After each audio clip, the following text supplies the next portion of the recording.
Are there important things you keep in mind when working with these kids? That they're just kids.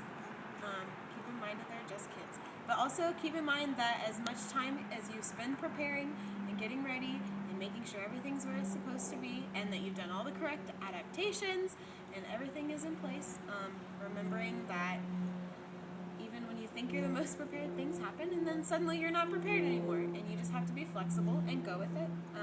I worked at camp, and it's one of the it's a huge national or international network of camps that all work together and work so hard to put on these camps for kids with all kinds of illnesses, and they have pool mats in the locker rooms that are these thick plastic stuff, and when you go to roll a wheelchair on, the mat goes straight into the wheel and gets stuck, and the wheelchair won't roll over it. So this camp has spent millions of dollars and hours and time fundraising, and they have sponsors by NASCAR and all kinds of things, and know everything there is to know. They have doctors and nurses on staff, and anything you could possibly want to know, they know. And they still have pool mats in the pool that are an absolute nightmare. And when campers come with physical disabilities, we're like, how are we ever going to have time to get them into the pool? Because it takes us 2 hours to get into the locker room, and it's chaos.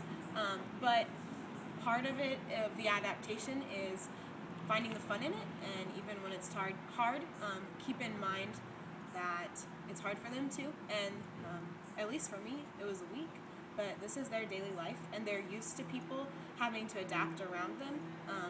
And a lot of people do it with a bad attitude. And it's tough, it's tiring, it's hard.